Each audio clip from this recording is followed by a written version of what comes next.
Millions of Texans wake up without help. Now you have to worry about where the next meal is going to come from. After food assistance payments failed to go out over the weekend. Well, I think, we all go to the grocery store and you look at the prices have gone up on everything, but salaries have not.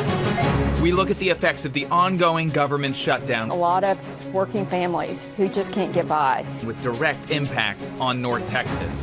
Plus, while we're closely watching a special election underway in California, a candidate for Texas governor wants to change the dynamic of state races. Those independents and moderates in the general election, those guys need to vote in the primary. Can Andrew White prevail as a moderate in an increasingly partisan time?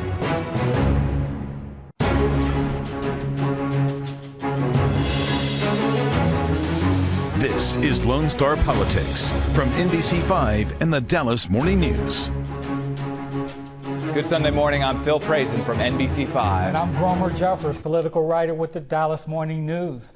It's 1 month and counting. The government shutdown continues. This morning we have several developments, but still no light at the end of the tunnel. President Trump increases the pressure on Republicans, telling them to, quote, play the Trump card by getting rid of the filibuster, which would allow Republicans in the Senate to pass bills with a simple majority rather than 60 Senate votes, which requires them to work with Democrats.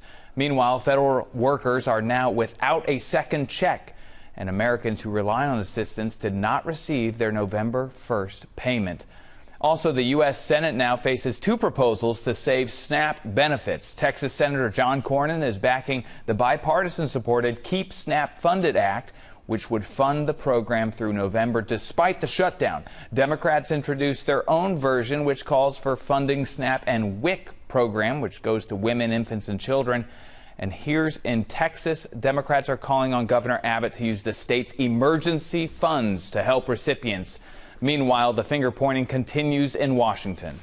The American people understand that there's a Republican health care crisis. This is not the Republicans. This fault is squarely on the shoulders of the Democrats, and they're the ones causing you the pain. So this all will have big impacts on North Texas. Local nonprofits already experiencing a huge rush for their services. To get a closer look, I spoke with Clarissa Clark, the head of public policy at the North Texas Food Bank. We source food from our retail partners who send food over here. We get it from donations from the public, quite a bit. We got the cans from the state fair. About 18% of our food comes from the USDA, from local farmers. It's the Farm to Food Bank program, and then we purchase about 18%. So it all comes here. We're sort of like the Federal Reserve of food. And then we sort it. The agency partners can go on this program we have and choose what they need, proteins, vegetables, fruits, produce. And then we have trucks that deliver, and some of them are big enough, like Catholic Charities and Salvation Army, to come pick up from us what they need for their pantries. Give me the lay of the land of the need and the role you guys play before the government shutdown, just status quo. Well, that is a lot of what the problem is. Even before this, we were seeing increased need, more than during the pandemic even. Texas is #1 in the number of food insecure individuals in the United States. The Dallas-Fort Worth area is #3 in the number of food insecure people, so that's high for in the United States. So we have been seeing a huge increase in need, and it's just been steady. It has not dropped. And more need now than during the pandemic. What's going on? Why? What's driving that? Well, I think, we all go to the grocery store and you look at the prices have gone up on everything, but salaries have not. So we're seeing our pantry partners, we're seeing a lot of working families who just can't get by. If you have to, fix your car or you have a medical bill, you have to pay your rent, you have to pay your utilities, but maybe you're going to let go of getting food that you need. And how do you see this government shutdown playing out in the area that you serve? Honestly, we are very concerned about this. I don't know what's going to happen, but we are very concerned about an increased demand. We are already seeing it from our neighbor pantry partners because people know that we're supposed to get SNAP benefits at the first of the month, that's not going to happen. It's going to be delayed. So people are already starting to go to the pantry partners to try and, load up some food since they won't be able to get that SNAP. So we are expecting a large increase in demand, and our team leaders are meeting every morning to look at who needs the help, what areas, do some special distributions, because we are committed to fulfilling that need. If SNAP benefits don't arrive, what happens? People are going to come to our partner agencies that have food pantries and need food. So, like I said, we knew it's also the holidays. So our sourcing team is very good about planning ahead, making sure we have enough, turkeys and food and everything. But now we're looking at purchasing more. So we're taking it a day by day situation and looking at what's going on and what we need to do. If somebody sees this and they say, "How can I help?" Yes. Well, you can donate, of course, donate food to our warehouse. You can donate virtually online. You can donate money. That's always helpful because we're going to have to purchase food. And you can volunteer, because when all this food comes in, it has to be sorted and packed together and to go out to our pantry partners. So, and the North Texas community is very generous, and we so appreciate it. They always step up. And we're hearing from a lot of people saying, what can we do? So we really appreciate that, because we do need the assistance. Anything else you want to talk about or you think is interesting? I just think one thing, people, if they need, especially furloughed government workers, they should go ahead and apply for SNAP. The state government's still open and processing applications. They won't get the benefits right away, but they'll be retroactive. So, and they can contact us and get resources on our website, where to find food assistance at ntfb.org, and again, any upcoming distributions. The NBC5 investigative team took a closer look at the impact of who receives these services. 3.5 million people, Gromer, or a little more than 10% of all Texans, rely on the SNAP program. Here's senior investigative reporter Scott Friedman with a look at the numbers here in North Texas. In the DFW area, the top two zip codes where SNAP recipients live are 75216 and 217. That's in South Central and Southeast Dallas. More than 31,000 SNAP recipients live in those two zip codes, and more than half of them, about 16,000, are children who rely on SNAP payments each month for food.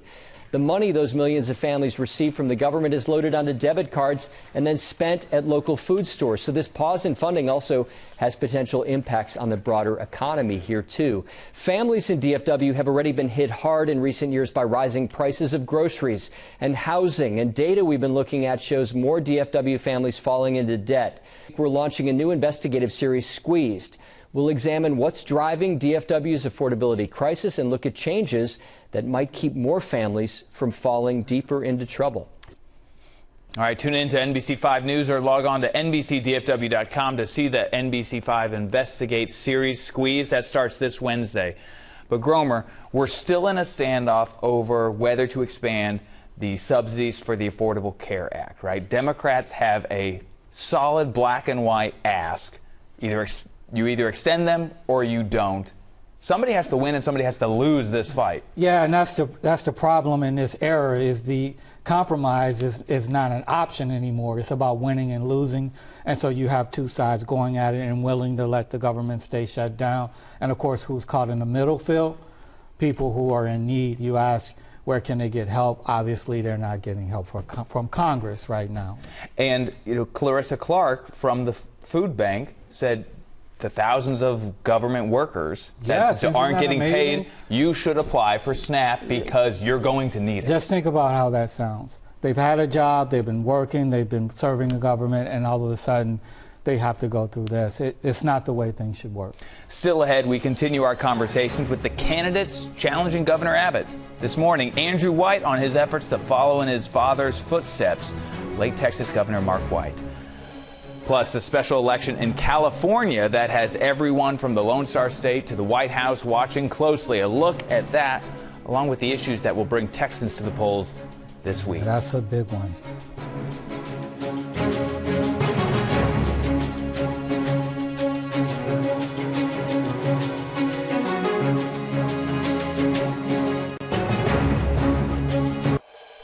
Can primary voters elect a moderate in this age of partisanship? A Houston man and son of a former governor wants to make his case and find out. We heard from a progressive last week. This week, we're hearing from Andrew White, who is campaigning as a centrist. The businessman from Houston ran for governor in 2018, but lost in the primary. The question is, will this year be different? So why are you running here in 2026 again? I'm running because Texans are tired of Greg Abbott's performative culture wars. They want a governor who will focus on the things that really matter: our schools, our hospitals, and our infrastructure. I'm a 30-year entrepreneur, so I'm ready to roll my sleeves up and get to work on those problems. And so why you and not State Rep Gina Hinojosa in the Democratic primary? You know, I think my opponent's a wonderful person, but she represents a very progressive district in the heart of Austin. I'm running a statewide race. Democrats need to nominate a candidate who can win statewide. We haven't done that in 30 years, and here's the facts. If Beto can't win statewide, probably one of the greatest progressive candidates we've ever seen, then I don't think my opponent can do it either. But in order to get to the general election, you have to win the primary. Are you too conservative for today's Democratic primary? You know, John Connally, former governor of Texas, was asked that same question. And his answer was this: am I a liberal or conservative on what issue? People are no longer labeled that easily. I think the nuance is more important. And we need leaders who will be balanced and who will lead from the middle. I'm ready to work with Democrats or Republicans to solve the problems that are facing us. And frankly, if you're going to be governor of Texas with a red legislature, you're going to have to do that. And so it's a style, it's a culture, it's a way of leading. But you mentioned Representative Hinojosa being progressive. In 2018, Lupe Valdez was progressive, your opponent in the Democratic primary, and she won. So I understand you need to get to the general election. Texas is a red state. But how do you convince Democrats of your view that you need to nominate someone like you to win in the general election? How do you do that? I think a lot has changed since 2018. The Democratic voters in 2018, women had abortion rights in 2018. They no longer have those rights. There's now a war on immigrants happening. We didn't have that before. And now there's a war on public education, which we didn't have before either. So Democratic voters are no longer into the purity tests. They're no longer into the cancel culture. They want a candidate who can beat Greg Abbott. Although they would argue that progressive ideas would solve those problems, right? Well, I think they need voters to solve those problems. And if Beto can't win, then I don't think another progressive candidate is going to be the right candidate to run against Greg Abbott. So if elected, what will be your top priorities? For me, it starts with public education. It's the #1 budget item for the governor. And so today in Texas, we're the 47th ranked schools in the nation. Quick reminder, there's only 50 states out there. We're at the bottom. You know, this isn't good for business. This isn't good for your kids to have those kinds of schools. And right now, Greg Abbott's solution, take $1 billion of public money and put it into private schools. That makes no sense. He's giving up. He's had 12 years to fix our schools and he hasn't done it. It's time to fire Greg. The second thing is hospitals. Under Greg Abbott, we've lost 20 hospitals. Simple reason. The federal government said, I'll give you $10 in health care if you just put up one. Greg Abbott said no. That's a terrible deal. Think about that from a business perspective, 10 for 1. And we missed out on $100 billion in revenue flowing through our hospitals, and that's why those hospitals closed. And the last point is our infrastructure is falling apart. Winter Storm Uri, but also 4th of July, we're completely unprepared. Greg Abbott is great at showing up at the press conference, but not at preparing us ahead of time. And a lot of lawmakers in the legislature have opposing views on those issues than you. How will you work with a Republican legislature? Because most of these districts are designed to give Republicans the advantage. This is why I should be the next governor of Texas, because I'm friends with Republicans and Democrats. I'm not angry at anybody. I want to unite people, bring them together to solve these problems. It's a style of leadership, frankly. You guys remember Herb Kelleher, the founder of Southwest Airlines. That guy was quirky and fun and unique, and Southwest Airlines reflected that because of his culture. We can change the way things get done in Austin by replacing the governor with someone who works with both sides, and I'm the right person to do that. Greg Abbott has, as we speak, $100 million at least in his campaign account and growing. He could have $150 million or more. when election season rolls around. So how do you combat those two things? It seems to be a red statewide. Well, here's my message, right? There's 11 million voters who vote in November, but only 3 million voters who vote in March. 1 million are Democrats and 2 million are Republicans. So we're letting 3 million voters pick the candidates that 11 million vote on. Everybody needs to vote twice. Those independents and moderates in the general election, those guys need to vote in the primaries. Are there enough of them to make a difference? Absolutely. And I don't care which primary they vote in, Republican or Democrat. Once the independents and moderates show up in the primaries, guess what? All of a sudden, those extremists, they won't be quite so extreme. People have been saying that for years, and they haven't shown up. Why do you think this year will be different? Because the extremism is taking over our country from Donald Trump all the way down. It's at a level that we've never seen before. White is one of 4 Democrats running for Texas governor. We spoke with State Representative from Austin, Gina Hinojosa, last week. As we continue to talk with candidates, you'll find their interviews online at nbcdfw.com. Now, Phil, before facing a Democrat, Governor Abbott will have to get past his Republican challenger, Ronnie Tolos of Splendora. Tolos ran for the Texas House in 2022. Back to Andrew White. He's making a case. He's saying moderates, there's more moderates than extreme voters in Texas, than the further left and the further right voters in Texas. But historically, they do not show up in the primary. They don't identify with one party or the other, at least in primary season. And then when you roll around to the general election, most of those moderates and independents in Texas vote Republican. So he has a double problem. One, he has to get past the primary, and that's difficult. Think about this, Phil. In 2018, he lost to former Dallas County Sheriff Lupe Valdez, who for the whole campaign barely raised $1 million. So that is his challenge. And I got to tell you, when I asked Governor Abbott, his campaign staff, about Andrew White, Dave Carney, his chief strategist, said, "Who?" You know, I'm questioning, what do you think about White's entry into the campaign? And his response was, "Who?" I mean, obviously they know who he is, but they're making fun of him. They don't take him seriously. No, exactly. I think they feel like Gina Hinojosa will be the candidate they need to run against. Still ahead this morning. All the things that government does and what this administration is doing, I think you're seeing voters feel that in a way that we haven't in a while.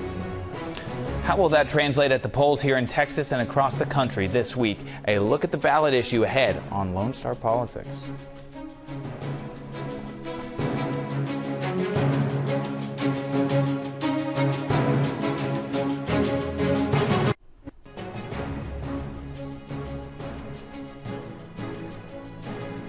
Texans who didn't vote early will head to the polls this Tuesday for the November 4th election. 17 constitutional amendments, Gromer, will be top of the ballot. There are also several local measures and 2 special elections. Look for a voter guide at nbcdfw.com. And you can find the Dallas Morning News recommendations at dallasnews.com. Also on Tuesday, a special election in California inspired by events here in Texas. The ballot measure is aimed at redrawing congressional maps to give Democrats a big advantage during next year's midterm elections. Proposition 50 is Governor Gavin Newsom's response to President Trump's push for Texas to redraw its congressional maps to gain around 5 more seats for Republicans. That happened earlier this year, securing the likelihood of 5 additional Republican seats in Texas. While California and Texas could cancel each other out, the push and pull doesn't stop there. Other states, their state legislators are able to just redraw their district lines without having to take it to the voters. In a recent poll, about 60% of likely voters support Proposition 50, and Kristen Welker will have an exclusive interview with California Governor Gavin Newsom coming up next on Meet the Press. And here, a court ruling over Tarrant County's redrawn map stands. On Wednesday, the U.S. Fifth Circuit Court of Appeals upheld the decision that the intent of the maps was not to dilute the power of black and brown voters. Earlier this year, Republican commissioners pushed through a rare mid-decade redistricting process. They said the goal was to grow their conservative majority. 3 Republicans currently sit on the 5-member court. Judges in this case and in another lawsuit declined to block the maps. Gromer, that's good news for the Republicans who say this is about partisanship. It's not about race. Yeah, you know, they're awaiting the 3-judge panel ruling, federal panel in El Paso ruling on the congressional map. For the statewide. For the congressional map. So we'll see what happens there. But Phil, November 8th, that's Saturday. Filing period opens for candidates to file for office for the March primaries. We're here, man, and it extends through December 8th. The 2026 political season is about underway. Are you ready? I am. I am. That's all the time we have. Thanks for joining us. We'll see you back here next Sunday for more Lone Star Politics.